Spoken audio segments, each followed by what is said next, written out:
1 second. Here we go.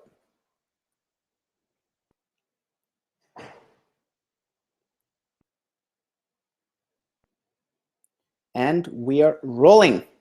Awesome. Welcome everyone to this webinar, to this Google Hangout. For those of you that are listening to the recording, we are talking about the 3 skills that anyone should learn when they start their own business. Now, what is important is we are focusing on the 3 skills that you need to learn when starting your business. Now, of course, starting and running, 2 different things. So we're really going to focus on the starting your business. A little bit of housekeeping first. You have your little window in front. You have your little video box in front. You also have a chat tool. Please log in there. And this is your chance to post questions. Now, this is important because I cannot see you live, of course, and you will have a small delay with me. So if you post your question there, I have around 15 to 20 seconds until I see that question, and then I can reply to it. Now, I have my wonderful girlfriend, Bettina, who is sitting there. And if you type in a question, she's going to write the question down. And once we come to the pause, so we have 3 chapters, and always in between the chapters, we're going to have some Q&A. So we're going to answer the questions that you have during the webinar. So this is your really important chat here. At the very bottom, fill in your email address and your name so we can send you the replay, so we can send you the summary of today, and we can also send you the next webinar. That totally makes sense and is really important. Now, here's my first question to you, and maybe you would want to post that into the chat box. That would be really great. First, my question to you is, who of you has ever tried to start your own business? Have you ever tried? Now, if you have, statistically speaking, you are among the majority of the people who do so. Because there's the majority of the people, doesn't matter where in where in North America or in Europe or in Asia, who try to start their own business. But here's the key question. If you've ever started your business, are you still running that business? Now, the question is, and maybe you want to post that into the chat box so we get some feedback from you, why is that? Why is it that most people don't manage to keep going with their business? And here are the major challenges when people are asked on this, and I would love to ask you, what were your major challenges when you started your own business? Most people would answer, okay, I had to learn a lot of new skills. It was very unpredictable income-wise, time-wise, energy-wise. It was not clear what was going to be ahead of me. Many people say, okay, time, of course, is a big factor, but I would need to know different types of people. I'm lacking people. For example, I want to design an app, but I don't know an app developer, or I want to design an online store. I don't know how to do that. Or I would love to design a clothing line, but I don't know how to produce my stuff in China. So I was missing people. And then, of course, you have the answer, well, I would have had everything, but I was lacking the money. I didn't have the resources to get started. So what the result is, and maybe also for many of you, and this is why you are here today, is you try, but you give up quite quickly simply because these challenges are so unsurmountable. And so in today's webinar, I would love to talk about these challenges. And I would love to talk about the 3 things you have to learn to have at least a better start than you would have had before. Now, you might be asking, okay, so Julian, that's really great, but how are you in the situation, in the position to talk about this topic? Why do you call yourself an expert to talk about that? Well, my background, and for those of you that don't know, I used to be a medical doctor, and I used to be a professional kite surfer. Now, both things, not necessarily where you need to raise money, where you need to build your business, where you need to connect for business. But over the past 4.5 years, I have been running businesses in Europe and also here in Asia. And I needed to start businesses a couple of times, as you will see, because I'll talk about those. And also, I had to learn a lot of skills that made it possible for me to be extremely successful in doing so. So I might not be the top business person in the world. I might not be a multi-millionaire, but I have learned the skills on how to get a business off the ground and how to get it started. So this is why you should listen to this, because I'm going to talk about my own experiences, that I can tell you which things work and which things do not work. Now, we're going to be talking about, first of all, a quick overview of what businesses I'm talking about. And then we're going to talk about the 3 major skills that I would love to cover today, which are proper time management, attracting proper talent, and raising money. Now here it's important, we are talking about starting a business. So of course, running a business afterwards for 10 years, it takes a different skill set. But starting a business properly already takes some proper skills. And these are the 3 skills that I have identified that are really important, especially when starting a business. So let's first talk about what types of businesses there are. And if you have my book, you can read this in a very deep extent because I'm elaborating on that in the cash flow story. This is story number 17, where I talk about when I quit my medical studies, my medical job, and move over and start my first business. And so I'm really elaborating on that. And I think most of you actually know the cash flow quadrant. For those of you that don't, Google cash flow quadrant, you will find it from Robert Kiyosaki, and you can read up on it. Now, basically it means, okay, there's 4 ways to earn money. You can be employed, this is the left upper quadrant. You can be self-employed, you run a small business, or you could be running a big business. This is the left or the right upper quadrant. And for those that are lucky enough to can raise a lot of money or have enough money, they can become investors. This is the right lower quadrant. And so we're going to be talking about the S and the B quadrant today, because this is the small business and the big business quadrant. We don't talk about the employee quadrant. Chances are you are watching this webinar because you are part of the E quadrant and you would love to move into the S and the B quadrant. And the I quadrant, we're going to be talking about in different webinars. So S and B quadrants. Now, in these 2 quadrants, you need a different type of skill set, and we're going to be covering this right now. If you're part of the small business quadrant, you are trading your time for money. So you're selling your time, and then you earn money in return. What does this mean?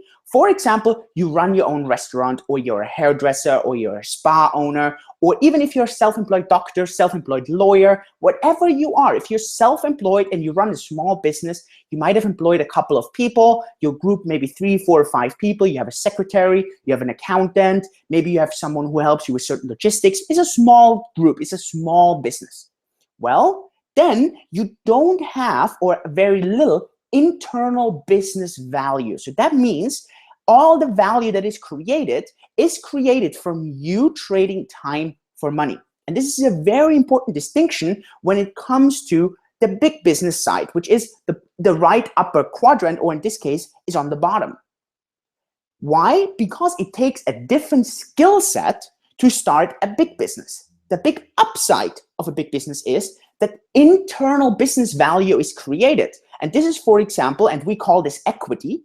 And this is what, for example, these big companies have, for example, Facebook or Google or Microsoft or Apple. So these entities, I mean, Apple itself is an entity, is a company, and it has value.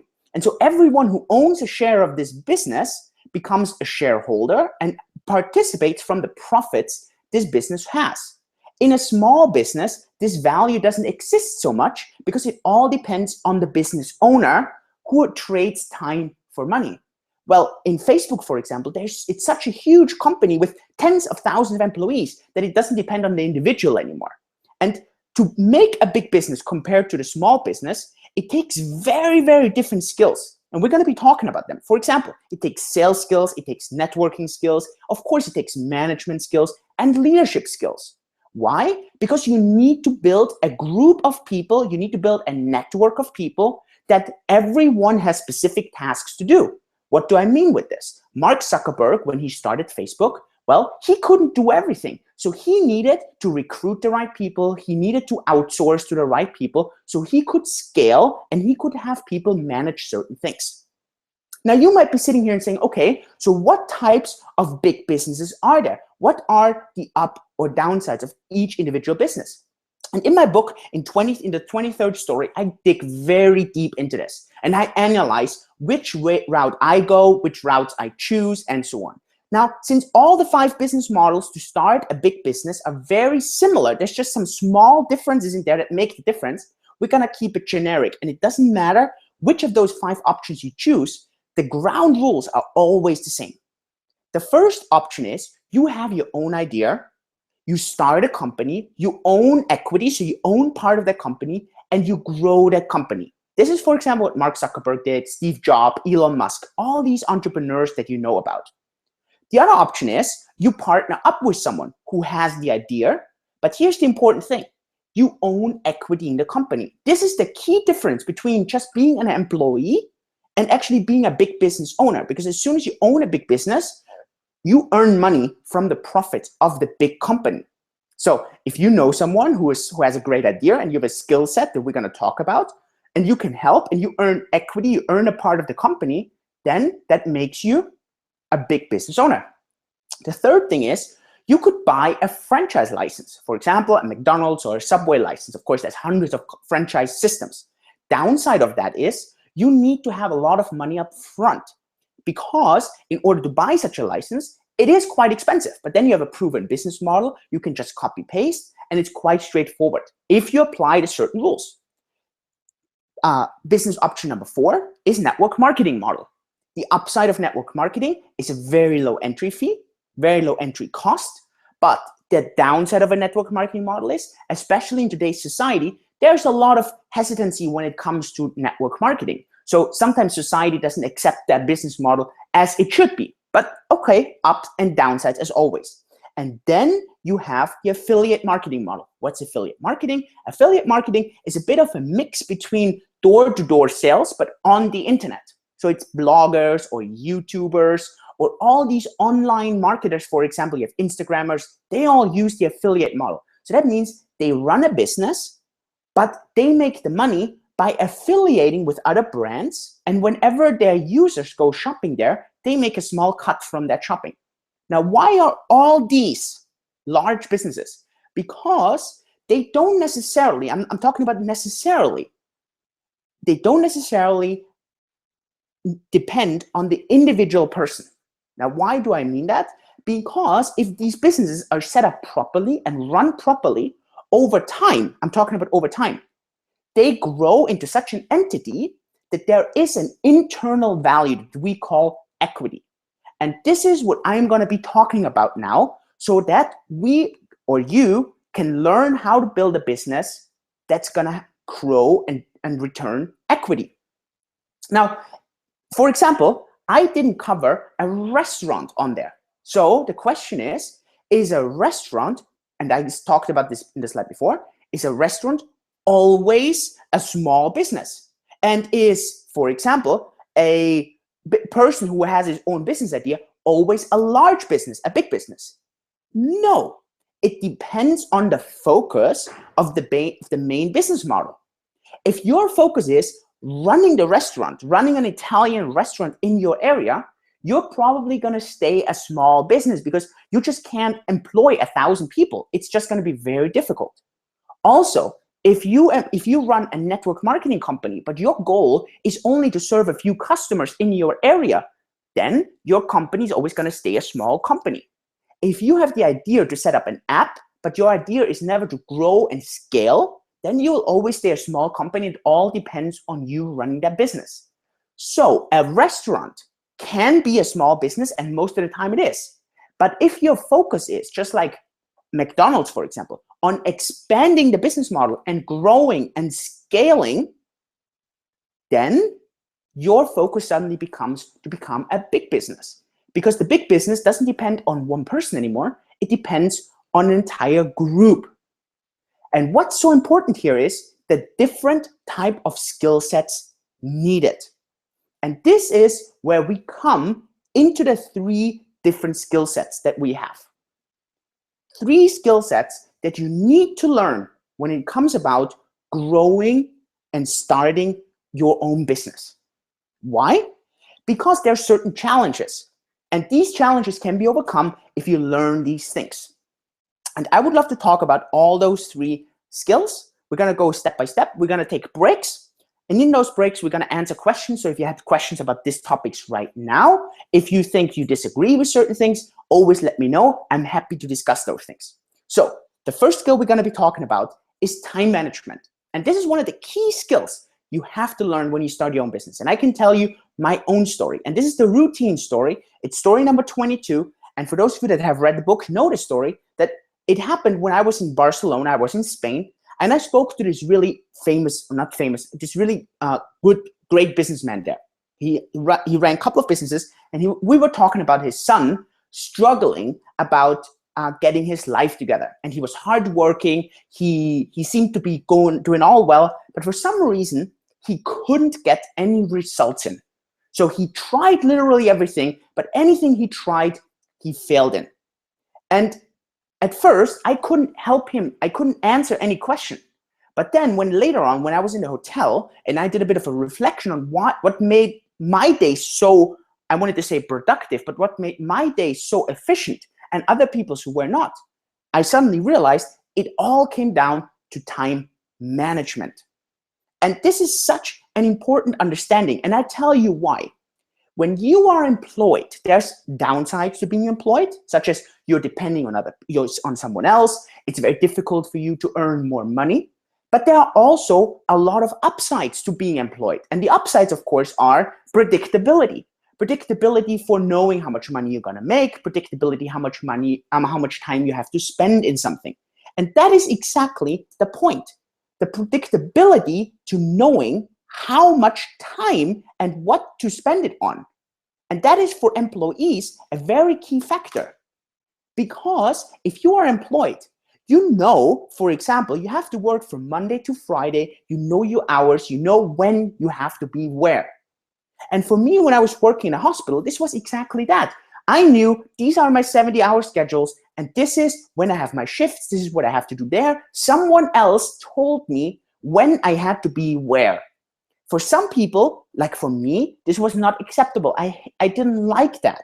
I wanted to be free and I wanted to be independent. But for others, this is the great part because the time management is done for them. So when you start your own business, you have to learn the skill of time management. And this is a key skill. And it starts with understanding what is important and what is urgent. This is where it starts. You need to learn that important things in your own business are things that bring results, that bring income. I'm going to give you examples. And urgent things are things that pop in that seem to be important, but are actually just urgent. So they are just there trying to attract your attention. I'll give you a quick example.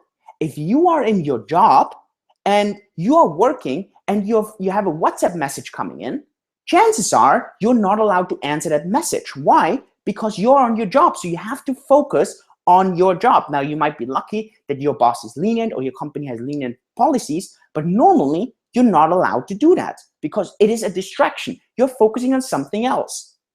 Now, when you are suddenly self-employed and you're sitting at home, for example, or you work in your own little office and you are your own boss, who is telling you what is important and what is not important?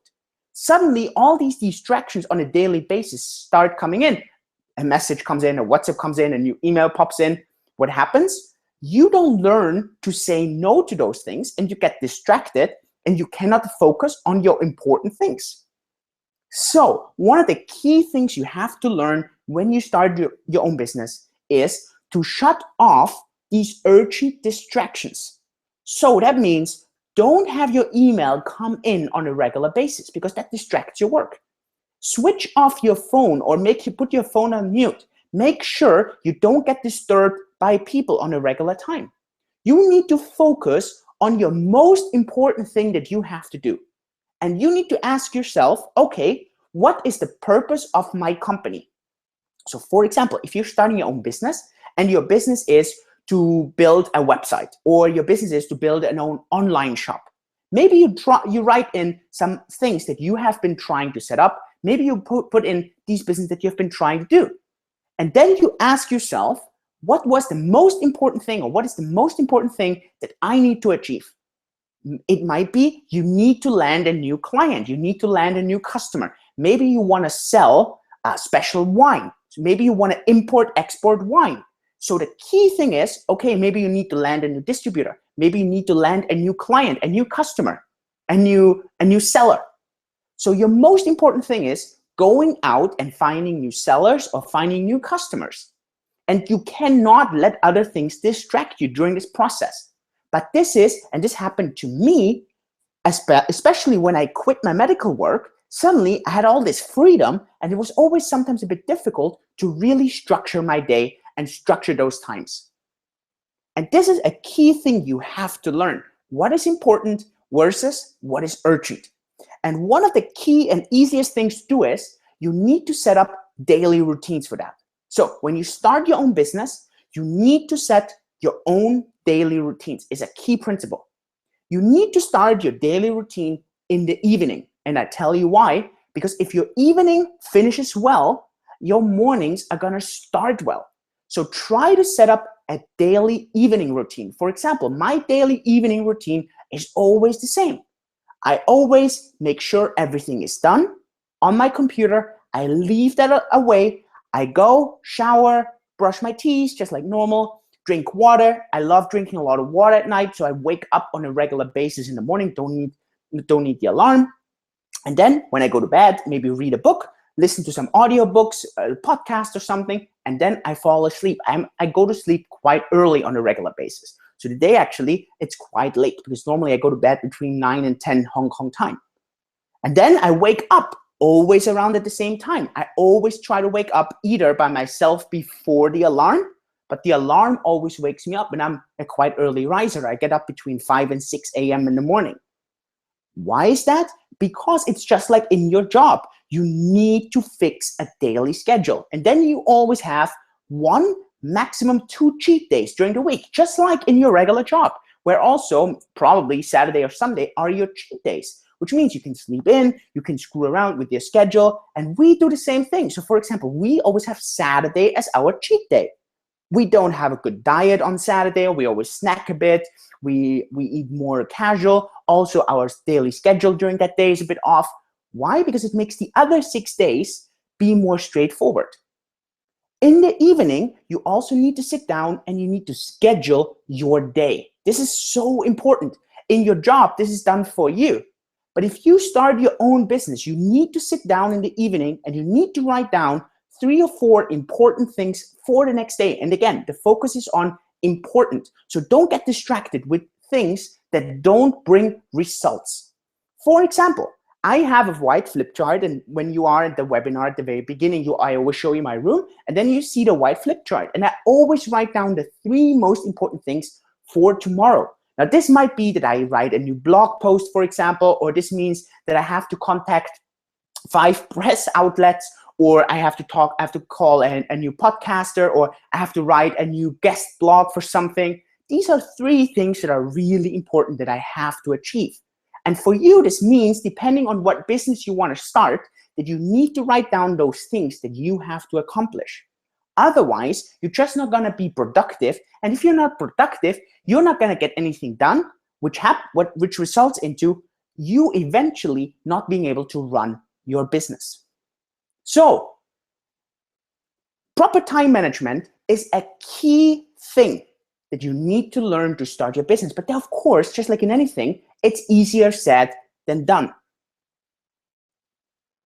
The first and pretty drastic pitfall is that you constantly have these distractions pop up, urgent things coming in, an email coming in, and you replying to this email.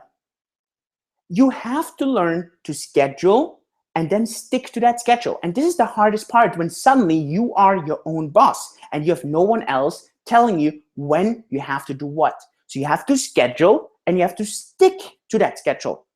And just like in anything, practice makes perfect. And the longer you do something, the easier it is to stick to a routine.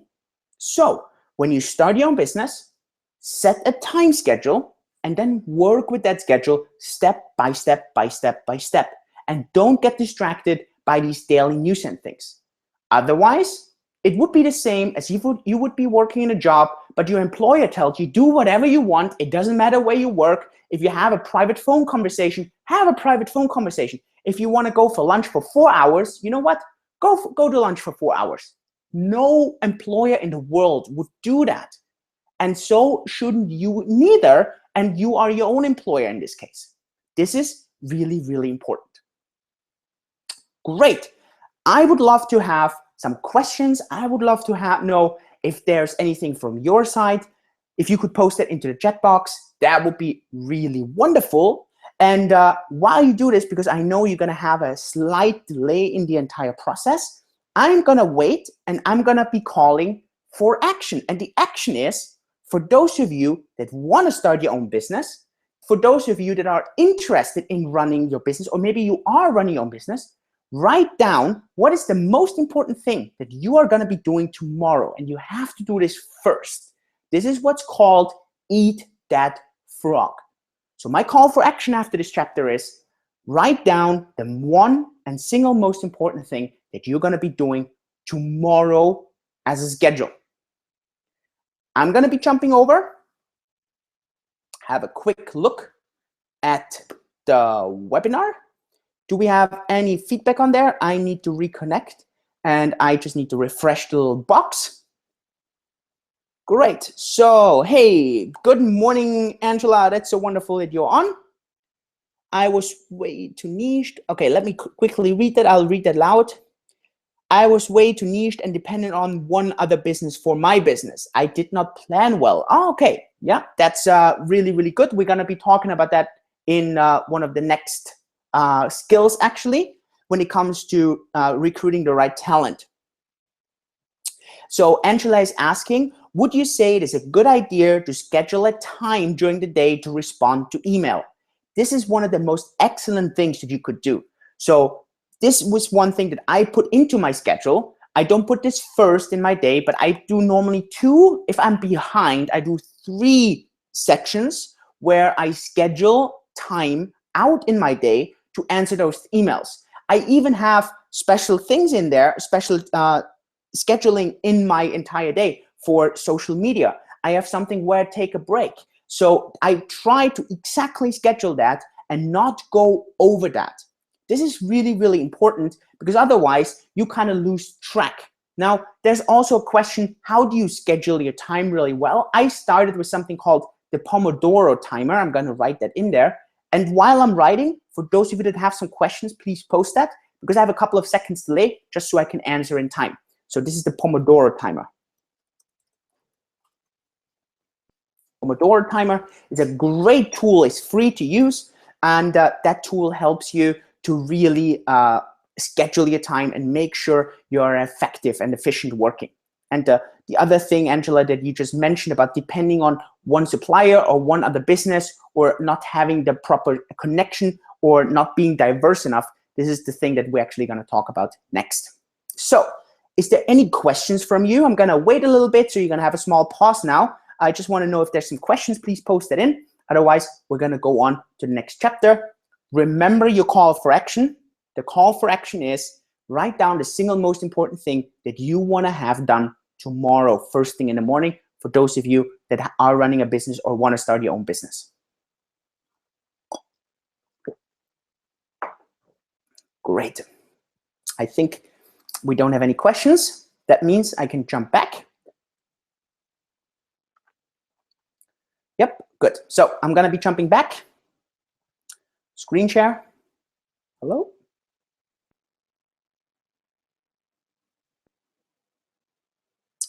Here we go. Next. So next we're talking about attracting talent. And this is also one of the things that Angela just mentioned there. It is really important to know who you're working with and who you're dealing with. And so in my book, this is actually story number 21. It's called The Nameless Story. I noticed quite early after I finished med school that for me to be successful in the business world, it's really going to depend a lot on who do I know and who knows me. So when I was 24 years old, I realized if I just stay in my little bubble, I'm really going to be struggling in reaching out to the right people to have great clients, to have great distributors, to have people that I can rely on, and of course, they can rely on me. So I learned that, and then I developed a system how I can reach out to these people that I wanted to reach out to, that I could do business with. And so I call this the so-called STAR system. It's the STAR ranking system. But before I go into that STAR ranking system, let me ask you this, and this was exactly where Angela is coming in from her question or her input. Have you ever been starting a business and you were lacking someone? Now, this someone can be a team member, can be lacking additional sellers or additional clients, or was just lacking someone to mentor, was lacking someone to help you with something. Was this one thing missing? And I call this attracting talent. Now, if you think of really great people, and I mean, if you're following the business news a little bit, I mean, to me, one of the most inspiring entrepreneurs today, and I mean, he's very disputable, of course, but I think he's really wonderful in what he's doing, is Elon Musk. He's the CEO of Tesla Motors. He's the CEO of SpaceX, and he's one of the most inspiring people that I know when it comes to business. And so one of the key skills he has is he can attract talent like almost no one else. What do I mean with this? Well, on the one hand, he really manages to attract people into his company that are great and skilled workers. So they can be great engineers, great programmers, great designers, great lawyers, great marketing people. He is great at attracting talent inside the company. But now, at the same time, he is great at attracting talent outside of the company. And so just recently, he has been granted huge funds and a huge job from NASA to be sending manned missions to the ISS in outer space. Now, you have to understand that up until this point, mostly only governmental agencies were doing that, either Russia or in the US. So now it's pretty much for the first time, and please correct me if I'm wrong on this, I'm not an expert in space flight, but I'm just following the news, right? So maybe I'm just missing some points there. But as far as I understood, it's the first time that a private, or it's not a private, but a company that is not governmental actually is being granted the rights to send manned missions to the ISS. Now, this means that Elon Musk obviously has skills to attract the right people into the company, but at the same time, attract talent, attract the right deals outside of the company. So this makes a company really successful. Why? Because this means you have good people working inside of the company. At the same time, you make sure that you have clients, you have good deals, you have good orders, you have good sellers, you have good sourcing, you have good people inside and also on the outside. Now, here's the question. How do these people do it? How do these people manage? Why do some people manage to do this? And why do some people not manage to do that? This is a key question. And I asked myself the same question. And when I was 24 years old, this is 5 years ago, I studied these really great people who were so successful. And there's one person, and he's also, of course, some of you might like him, some might not like him, but that is not the question. The question is that, for example, Bill Clinton, ex-president in the US, was one of those people who was said that if he meets a person, he never forgot this person's name. He never forgot where this person was from. He never forgot what these people's skills were. This person could always reach out to these people and make sure that he would have a connection with them.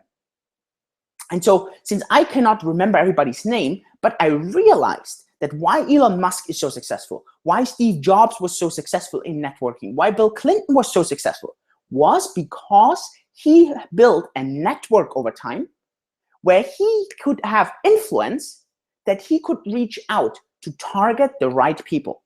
This is how Elon Musk attracts the right people into Tesla Motors or into SpaceX. But at the same time, this is how he makes sure he gets all those deals. He doesn't get these deals because of something special. He gets those deals because he learns to network with the right people inside of governmental agencies, because he gets good tips from other business friends that tell him, hey, listen, talk to this person, or you know what, there's an opening here. So these are all built on networks and connections. And this doesn't come from overnight, but this is coming from proper skill sets. And these skills are something that you can learn and that you can apply to have exactly, maybe not the same thing as Elon Musk, but you can do this in a smaller scale. And how do you do it? You need to be careful with who do you network with and how do you network with these people. And with this 5 stars value system, you have a very nice tool how this works in an efficient way. And I'm gonna explain you exactly how this works. So you need to start early with this. And the earlier you do this, the better. So even if you're listening right now and you're not interested in starting your own company, even if you are just watching this and you're just saying, you know what, I might start my own company in 3 years, so this is not relevant to me. No, it is exactly relevant to you, because this is one of the key things. So what you do is, every time you meet someone, you think about if that person is giving you more value or if you giving that person more value. And depending on if you give that person more value, you put that person as a 2-star. If that person gives you the same value, you give them 3 stars. And if that person gives you more value and it's not even anymore, this person gets a 4-star. Then you still can have a 1 and a 5-star. These are the extremes on either sides. Now, why is that important? Think about it. Elon Musk is so successful because he keeps track of the people he meets that to him are 3, 4, or 5 stars. And then every time he reaches out to these people, he tries to give value to these people so that over time he builds an influence that these people can connect him to other successful people, can connect him to other successful people, can connect him to other successful people. Now there's this rule that via 5 connections, you could reach anyone in the world. So you can even reach Elon Musk through 5 connections. But that is not interesting for him, it's interesting for you. So for him, it's interesting that he can reach anyone through these 5 connections to get his circle of influence. This might be to land a good deal, this might be to land a new client, or to employ a new person, to attract talent. So what you should be doing is, from today onwards, and maybe from your past even, think about all the people that are to you a 3 or a 4-star. 5-star, many times they are so high up that it's so difficult to network with them. So who are your 3 and 4 stars? Where are they located? What are their skills? What are their personality types? For what should you reach out to them? And very important, how can you give value to them? It doesn't help you if you only ask, you have to give. So if you know someone, just an example, if you know someone likes flowers and you know it's their birthday, or you know it's whatever, a special day to them, make sure that they get flowers from you. Simple example. Or send them a postcard. Postcards today are so special because they're not sent that much anymore. So make sure that these people know you're thinking of them. Meet them for lunch. Call them up every once in a while. Network with these people. And over time, you're going to build your influence. If you are a business owner, you need to do this on high speed. You need to be doing this on steroids. Because as a business owner, you constantly have to attract talent. Why? You need to attract talent inside for your company, and you need to attract talent for the outside. Otherwise, you're going to run out of deals, and you're going to be relying on only one source of income. And that is way too dangerous for a company. So it is very, very important that you use this system from very early on. It's also important that you understand that with some people, you might be very good friends and you might get along with well, but it's not going to help you much to increase your circle of influence. And you need that as a business owner. This can depend on literally anything, whether this is something small, like just landing a new client, or something big, where it's really about, we're talking about large scale, where you have to have an influence on a lot of big things. So that is such a key thing. So think about this. Who can you connect with? How do you give value? Ask yourself also this: what is your weakness? And then make sure you have people replace your weakness with their strength. A very nice example here is this. When Steve Jobs is not an engineer. He was not an engineer. So he always looked for people who were engineers, who were great designers, who were people who were very creative. And then what he did was, he was this huge networker who made sure he could lobby into Washington, who made sure he could lobby into all these things. So he made sure that he would have an influence outside, but also attract talent to the inside. Now, for some of you listening here and watching here, and you say, wow, but this is so large scale. I don't care what Apple is doing. To me, more relevant would be, what do small companies do? Well, let me give you an example. I used to work with a company. They had absolutely they couldn't attract any talent. So they had great systems, great products. They were really smart, but they could not attract talent. And what happened was that they constantly failed to actually scale certain things, to push certain things through. Why? Because they constantly were missing either people or clients or distributors or whatever they were missing. So this company at some point went down the gutter because they couldn't survive without the proper types of people. This is one of the really important things that you have to learn as a business owner when it comes to that. So if you're sitting here and say, okay, Julian, thank you so much for these tips, but how is that going to help me? How can I increase my circle of influence?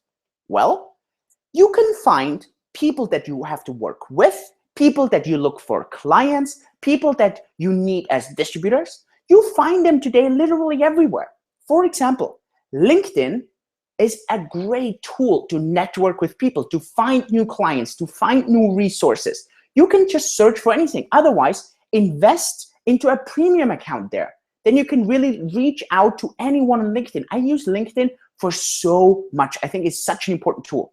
In some countries, you might want to use Facebook because more people use Facebook professionally there. But generally, social media is such an important skill that you need to master as an entrepreneur, as a person who starts their own business. Why? Because it helps you to attract talent for your company, and it helps you to attract and recruit people that you can as customers and for anything else. So that is one of the key tools. You need to learn that.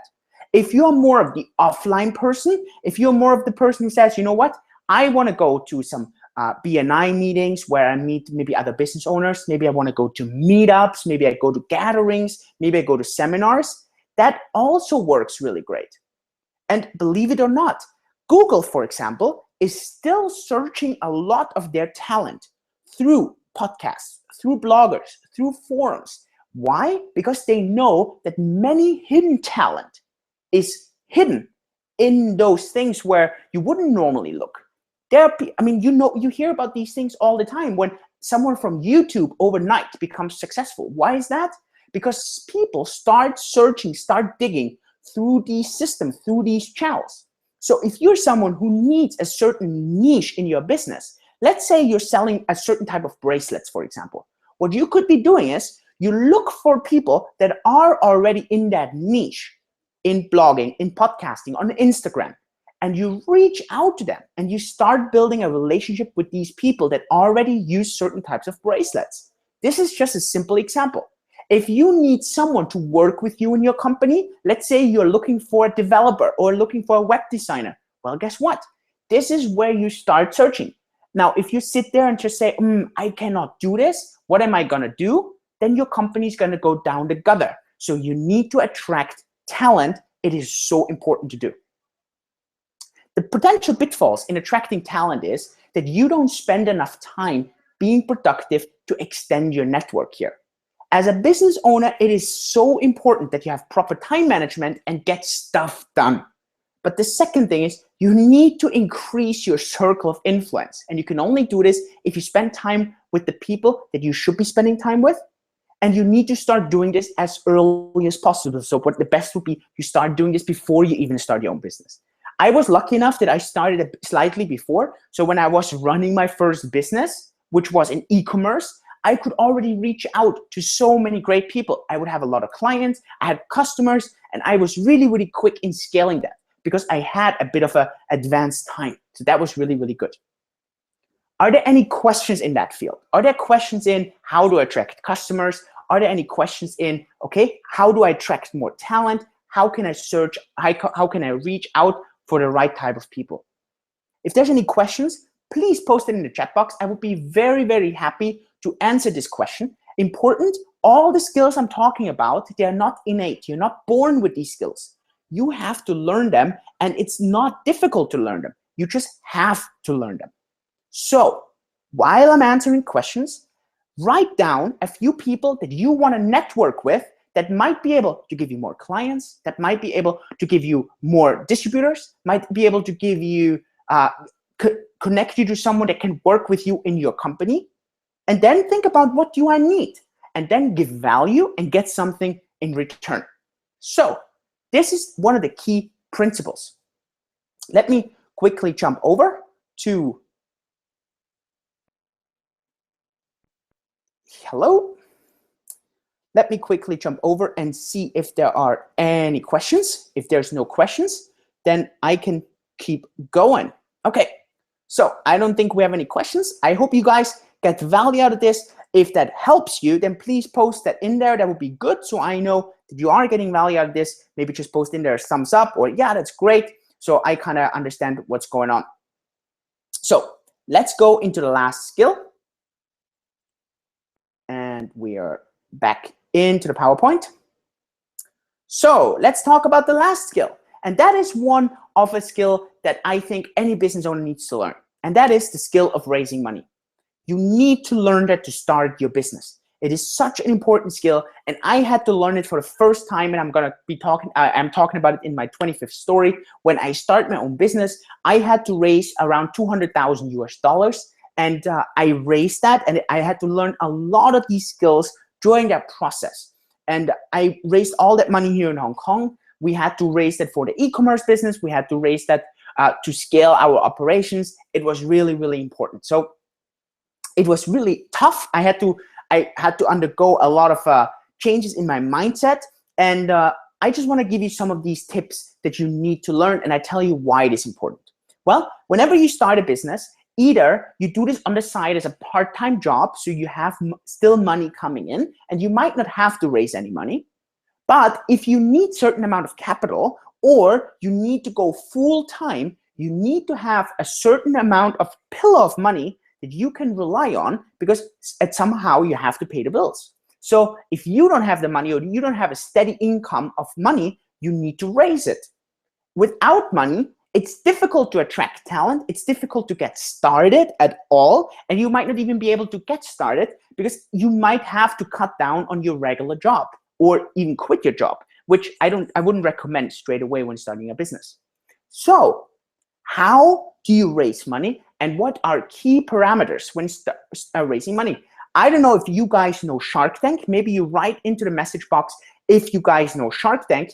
If you haven't, YouTube Shark Tank, it's really wonderful when it comes to learning how to raise money and what to look for. If you want to start your own business, you will have to raise money. I guarantee you. Otherwise, your business will always stay at a certain size. Now, of course, if you have your own income stream and you have a little bit of money on the back, you might not need to raise money. But if you really want to scale, you will always need to raise money. And here's one key thing. Money will always follow a good idea. So if you have a great idea, great execution, and you're willing to hustle hard to really make this work, money will always come. So if you realize you're really struggling in raising money and in getting funding, the chances are because your execution might not be so good. So who do you raise money from? Who do you get money from? Well, first, of course, from yourself. So that's how you start, from yourself. But then the next thing is family, friends, and their so-called angels. These are people who just want to help you. I had that, for example, when I was in kite surfing. And if you read that story, you read the Paul story. Paul was such an angel. He was someone who came to me and said, Julian, I really like what you do. I want to support you in what you're doing. I don't expect much in return. I just want you to be successful, and I see you're working hard. So he was one of my first angels in my life, and he changed a lot in my life with this. Now, you will come across those people, but only if they see that you're really working hard.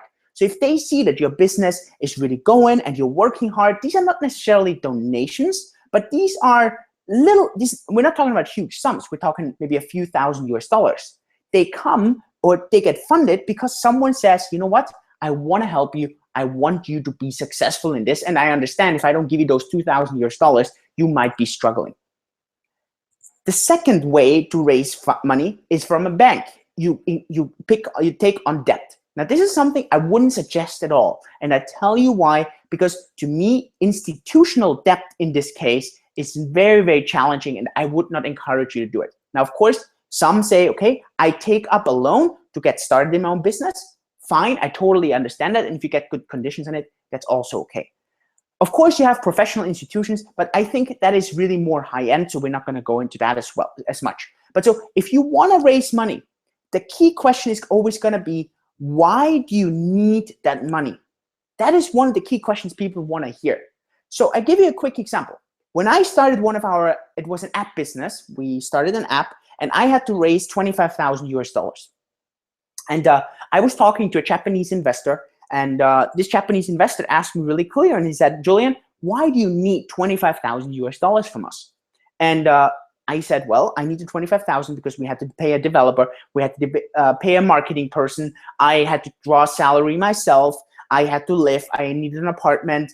I was traveling to Singapore a lot during that time. So I needed, and I could exactly lay out, okay, so this is why I needed that money. And then he was willing to pay us the 25,000 US dollars. Now, for you, this might mean, let's say you want to start your own restaurant, or let's say you want to start anything, a wine business, a sandwich business, a orange juice business. It doesn't matter what you want to launch. You will have to offer, or you will have to explain why you need, I don't know, 50,000 US dollars to start your restaurant. Why you need 100,000 US dollars to start your restaurant. This is the first question you need to think of. And even if you go to your family and you ask them for money, they might give it to you if you tell them clearly for what it is.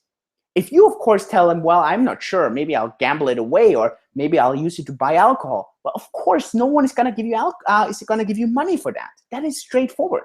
So the first thing is, why do you need that money? The second question you need to answer is, how much more is that person going to get in return? Is that person just going to get 5%, or can that person expect a doubling of the money? For example, my first angel, Paul, he didn't expect anything in return. All he wanted me to do was he wanted to see me succeed in what I was doing already, but succeeding even more. So he took pleasure in seeing me succeed and me being thankful for him supporting me. This is a really important concept. You might have someone who says, you know what, here's $5,000. I wrote them off. I don't think I'll ever see them again. And if I do, I'll be grateful. So this is one of the concepts in raising money. It is a concept to understand, be clear how much you're going to get in return. Now, this is very different, for example, with our Japanese investors. With our Japanese investors, it was really clear, okay, we were looking for getting a 10x, so 10 times as much over the next 5 years, for example. Well, so it was really, really clear that this was our prediction and this was our goal. Now, this is really important. Why? Because this is scary to do. Because if you sit here and you take money from someone, just imagine you take $5,000 and the person's going to think, okay, how much am I going to get back?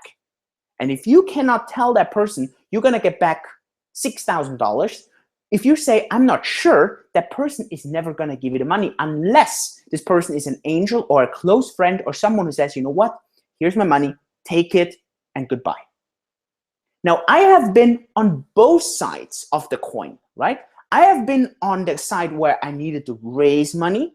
I've also been the person where I had been investing money. I've been investing money successfully, and I've been investing money not successfully. If you read the book, especially the Brazil story, or later also in Hong Kong, you will see I lost a lot of money, but I made even more money. Why? Because I learned the rules on how to work this. But every single time, the key question is, why do you need money?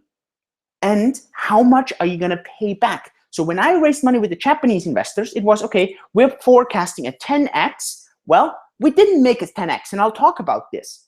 But that doesn't matter. What's more important is you need to give a forecast. And then the third question is, how am I going to get my money back? What is the exit strategy? This is really important, because if you invest money into something, but then you never actually liquidate that, you can never get anything out, that is not so interesting. So if you're starting your own business here, and it doesn't matter if this is an online business, an offline business, whatever it is, if you go to your parents, or you go to your wife, you go to your husband, you go to your kids, or whoever you go to, and you tell, hey, would you lend me $5,000? I really want to start this business. This is what I want to do. This is how I'm gonna use my money. You're gonna get double the money over the next 3 years. Okay, great. But what's gonna happen? What's the exit strategy? Are you gonna sell your business, or are you just gonna use your profits to pay me back? What is the exit strategy? This is really, really tricky sometimes. And for most companies, it's just that the profits are used from the company, and that's gonna be used to pay back the investors. Now, the biggest challenges in raising money, and this is not about raising money, it's not the challenge. The raising the money is exactly the 3 points before. It's first of all, you asking someone to raise money. You ask someone, hey, would you lend me 10,000 US dollars? This is what I want to use it for. But then the question is, you need to forecast how much are you going to pay back? Are you paying back $11,000? Are you going to be paying back $10,000? Does the person not be able to expect anything? Well, if you have a good business plan, you cannot be 100% sure how much the person is going to get paid back. But at least you have a forecast. And if you don't have a clear exit strategy, the person's never going to give you the money unless he just wants to lend it to you and just say, oh, you know what, take it and leave me alone because I think my money's gone. So what happened, for example, to our Japanese company? Well, what happened was we had a forecast of a 10x. So the company lends us 25,000, invests 25,000, we give 250,000 back. What happened was we couldn't scale the entire business model. We couldn't grow it. So what happened? Well, the company didn't get the 25,000 back, but we made enough so that we paid them, I think, 27,000 back. Well, the company on the one hand was a bit disappointed that they couldn't get our forecasted 10x, but at the same time, they didn't lose anything. So everybody was, at this case, really, really happy. The important thing here was that we had a forecast. Our forecast was very, very promising and was very reliable. It was very believable and it was credible, and we believed we could make it work. Well, we couldn't. Why? For hundreds of reasons that I'm not even sure today. I think maybe wrong timing or whatever it was. So the key thing is this. You need to forecast that. How many orange juices are you going to sell? How many wine bottles are you going to sell? How many of your bracelets are you going to sell? How many of your app users are going to be using your app? These are parameters that you need to use when you're building your business and when you raise money. So we are at the end where we give you the last time the chance that you can ask questions. We talked about 3 skills today. We talked about when you start your own business, we put all the legals aside because these are skills that you don't necessarily learn. There many times you use a lawyer. But these are skills that you have to learn when you run your business, when you start your business. You need to learn proper time management. You need to learn how to attract talent. If you cannot do that, you're going to be struggling in getting great jobs and getting great people into your company to get good clients and get good distributors. At the same time, you need to learn to raise money. And the bigger the company gets, the more often you will have to raise money. So before I answer your questions, if you have any, here's my call to action. Do you ever think you need to raise money? Well, learn how to do it. Watch Shark Tank. I think it's really, I mean, come on, I know it's a fun and it's a show and it's a promotional episode, but it's still hilarious and it's really educational. The other thing, and that helped me a lot, get a mentor. For example, at the moment, me, Julian, is mentoring for free. I don't charge for any of that because that's really for goodwill.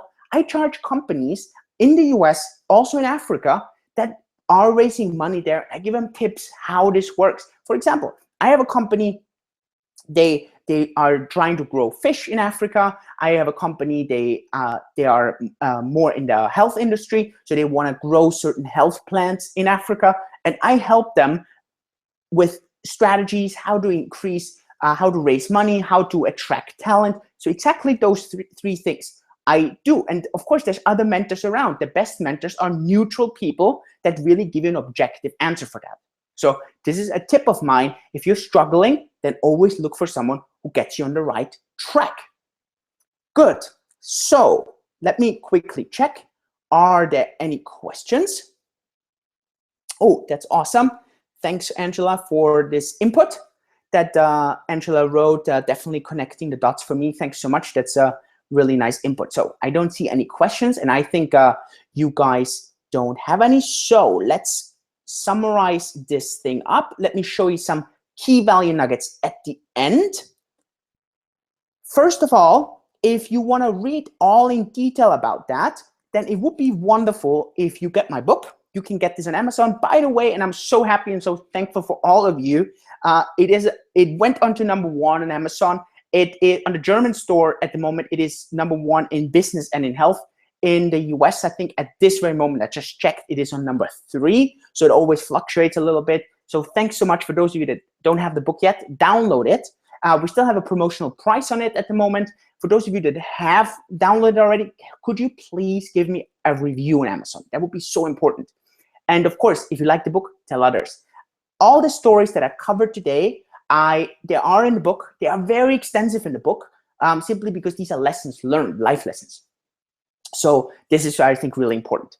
Now, I always want your feedback for future topics. So last time I asked for feedback, and you guys really started digging into the income streams. So I would love some more feedback. You can give me feedback, either post it into the chat window, or at the very bottom, fill in your email address, put in a comment, then I understand which topics you want to hear more about. Next Sunday, same time, we have the topic 7 income streams to be financially free as a millennial. Now, the reason why I really target millennials here is that, I mean, it applies to everyone. So it doesn't matter if you're a millennial or not. Who is a millennial? Millennials are people between the age of 18 and 34, 35.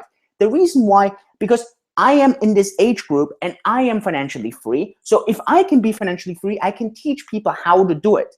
But I cannot talk about someone who is 10 years, 20 years, 30 years older than me. I don't know, because I have not been in this life situation. So this is why I'm targeting, of course, millennials, but I'm 100% sure these 7 income streams are applicable to anyone. So next Sunday, 7 income streams to be financially free as a millennial. I would be super happy to have you on there. We are also launching the physical book next week. So this week, only ebook still, but that's why we have a promotional price. As soon as the physical book is out, we're gonna go up with the ebook price. That's really important. And then in December, we're gonna go full on all the way through Christmas. We're gonna have 1 new story every day. We're gonna do some webinars. We're gonna do some shows. So it's gonna be really, really exciting. We're gonna have a very, very powerful end of the year. For those that haven't connected with us, sign up for our newsletter. Put in your email just below. We'll send you the summary for the webinar. We'll send you the replay of the webinar. Connect with us on Facebook, Instagram. That would be so, so, so wonderful. And with this, guys, have a wonderful evening if you are in Asia. Have a wonderful day if you are in Europe. And Angela, and if anyone else is from North America here, have a wonderful Sunday in North America. And it was a wonderful Sunday here. I'm looking forward to see you again in next week's webinar. I hope you got value out of the day. Please leave me a review. Please give me some feedback. Would always be nice. Download my book, and I'm super happy. Thank you, Bettina, for being the host and supporting all this. And everyone, guys, have a wonderful day. Thanks so much. And cheers from Hong Kong. This is such a wonderful time. Bye-bye, guys.